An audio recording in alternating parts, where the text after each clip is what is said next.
49. And Right. the polls closed 49 minutes ago. And I must say, I'm tired, y'all. we uh we hit the road this morning, and the last poll closed at 8 o'clock, and so we had workers out. I want to go and thank each and every worker who came out, because although they were financially compensated, it was cold out there today. And if the sun went down, it was cold, and they didn't have to do what they did. Some of them just met me yesterday, and they wanted to know more about me. So I spent about 35, 40 minutes with these people who said, I'll do it for you. I'll do it for you. And one of them even said, I would have done it for you for free today. It's that important to me. And that didn't have to happen either. So I really, today has been monumental for me. And I say monumental because, the media, everybody said that we wouldn't show up today. And every single poll I went to today, they talked about the numbers, people coming out, and the young people, and people who said, yeah. And to meet so many first time voters. That's right. A lot of DPSCD alum who actually knew me because they were in high school when I first came to the board in 2017. And they said, oh, I remember you. I remember you came to one of our football games. Or I remember you were at our play. Or I remember you came and walked through our school. Or I remember you because you helped my family. And for me, because y'all know this ain't paid, right? But for me, that is the reason that I'm okay with being tired today. I left nothing on the table with this campaign, I promise you.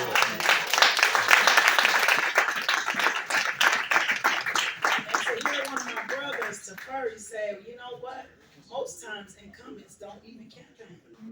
Because for them, it's, I'm an incumbent. That's right. And they should just know my name. And I said, you know what? It's funny because I'm an incumbent, but I'm going to run like it's my first time. Yeah. I just think it's important as leaders, and many of you are leaders in this room, that we have to be servant leaders. Yes. That whole pompous and entitlement, out the door with that. And I hope people see the most authentic space of me.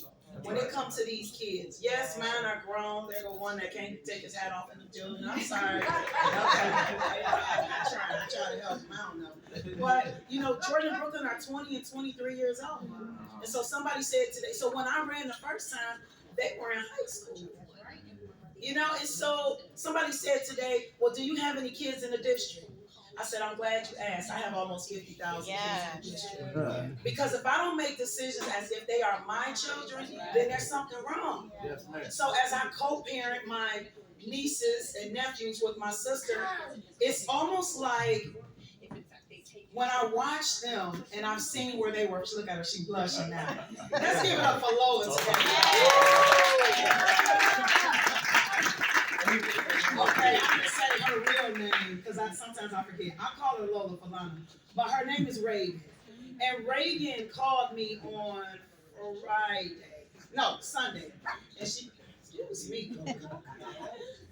Reagan called me on Sunday, and she said, Auntie, what can I do to help with the campaign? She's 11.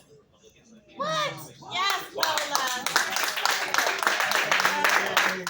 So she sacrificed her day off to be with her auntie. And she's been rocking with me since about 8-something this morning until 8-something tonight. Wow. Amen. That's right. Take the time. Right. Take the time. So I hope what she sees is a role model and work. Yeah. You put in the work, it's worth it. That's right. It's worth it. And for her to know that it's not just about my kids, and it's not just about them, but it's about 50,000 kids who don't always have the opportunity to have advocates for them. Yeah. And really, when you think about it, for some of them, the smiles, the hugs, the calls, the texts, because yes, they have my personal number too. But that's all some of them will get. And so as tired as you are, as frustrated as you are, as depleted sometimes as you are, that's not a good enough reason for them. They deserve everything that we have. We have brilliant people in DPSCD, staff, students, families. And it bothers me when people can only talk about the negative stuff that's happening in the district when there is so much positivity happening in the district. Come on now. And at the end of the day, when others are asleep, we still up working. Yes. That's my husband. He knows. We still up on the phone trying to figure this thing out because you all have said we've elected you to figure it out. That's right. So figure it out. And I must say, we don't always get it right. We don't. So to stand here and say every decision that we've made is honorable, but what I will say is every decision we made have had a young person's face on. And that's the only way to make the decisions. And that does not always rub adults the right way. Because oftentimes what's best for the students is not necessarily best for the adults.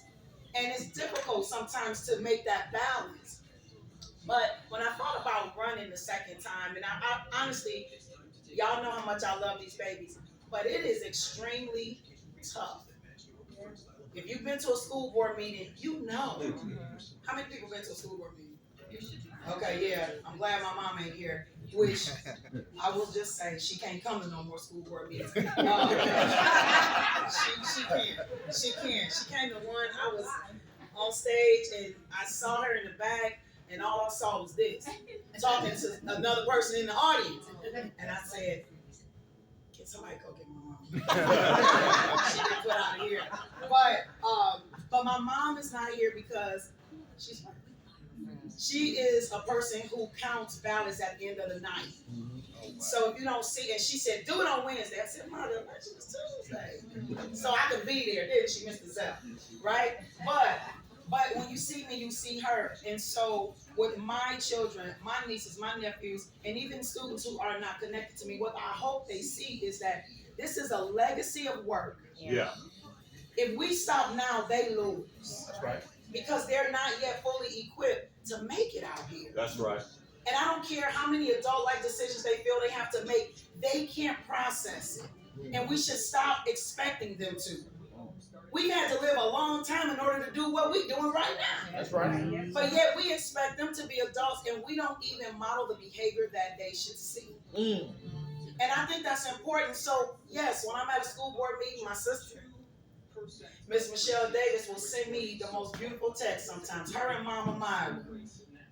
Just know, you got this. That's right. Don't let it take root. You are the light. That's right. You're the light, girl. And so when you see me at the school board meetings, is it tough? Yeah. But I never let that take root. Now he get a lot of it. Now I come home and be like, get your, he get it. But he got to swear to secrecy and not say nothing. That's pillow talk. But the beauty is I can come home to somebody. That's right. Who lets me do Praise that. the Lord. Praise the Lord. Praise the Lord. And that village that we talk about, it is necessary for the work that we do. Yes, sir. If you look around the room, this is a room full of village people. Yes, ma'am. And I ain't talking about YMCA. I'm talking about people who have poured into me from the day. Listen, A1 since day one. Yes. On Sundays I've been for the last 2 months, I think I've been, probably 3 months, going to other churches on Sunday. And so I told my campaign manager, Mr. John Gardner right there, give it up for John Gardner. We just united on Sunday. He called me, because, I like to get there right at the time. And he calls, where you at, sis, where you at? When I get there, he's already talked to somebody, they got a parking spot, I'm going in. And he said, okay, we need to do this. And I said, I'm not doing that. I'm not church hopping like that. I'll be there from the beginning of the service to the end of the service. That's right. And every single service that I have gone to, when my heart has come into those services heavy, God has given me exactly what I need to go back out there and continue this fight. That's right. One service I went to, I was listening to the radio on the way there, which I just shouldn't have done. This particular station and show I normally don't because it's just negative. And I got there and I just was depleted. And I got into the service. No one knew. I got into the service and the pastor in the middle of his sermon, he said, as a matter of fact, hold on one second. Angelique, come up here. And I'm like he's in the middle of his sermon. And he prayed for me and put his hands on me and asked his wife to come out the audience. Put your hands on her stomach. Because everything that she births from this day forward, we want it to be bountiful and beautiful and blessed. He had no idea what I was going through before I came in there. And so even my campaign manager said, did you talk to him before you got here? I said, I did. But he talked to him before I got here. Because he knew his girl was in a tough space. And that's the beauty of it. And as I look around the room, y'all been rocking with me. I've cried with some of y'all. I've texted y'all. I've called y'all. And I really know that it never fell on deaf ears. Ever.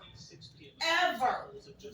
Ironically enough, I will get a text from you all at the most opportune time. And it's just validation for me to keep doing what I'm supposed to be doing. You ain't got to get paid for this. You got another job that pays you. But this one right here is so rewarding. You are changing lives. Yeah. And so each and every day, that is my goal. Every day that somebody who comes in contact with me is different and better when they leave me than they were when they came. Even if it's as small as the fact that I listened and gave them the eye contact and the conversation that they needed at that moment. So I'm extremely grateful for you all. Honestly, yes, I want to win tonight. We probably won't know till tomorrow. Honestly, yes, I would love to win big tonight. So what I will say though is the journey that I've taken in this campaign has me in a different space. I'm in a different space today than I was 5.5 years ago. All right. And we should all be growing. Yeah. Right? Because if you're not growing, you stagnant or dying. I don't want to be either. I want to grow. So there's a lot that I've seen, a lot that I've learned, a lot that I've done. And it was so difficult for me, even on campaign literature, Dr. Bill Ross. They were like, well, put all your stuff down. I'm like, talk about myself? That's braggadocious. We're bragging when we do that. And she says, listen, you've worked your ass off. People need to know what you've done. And I'm so appreciative of her doing it. Now, I didn't put everything on there and I gave it to her. But then she started putting stuff on there. Because she's like, they need to know, and that's the beauty of having soldiers and soldierettes around you. Because they will fight for you and build you up every single time you need it. So if you are in the room, you are truly my family. I promise you. There are some biological family members here. So let me acknowledge a few of them first. I'm always calling my baby sister. I don't care. But my baby sister, well, she's the youngest anyway. Stevie, we call her. Stand up, Stevie. She's an amazing mom. She's an amazing wife.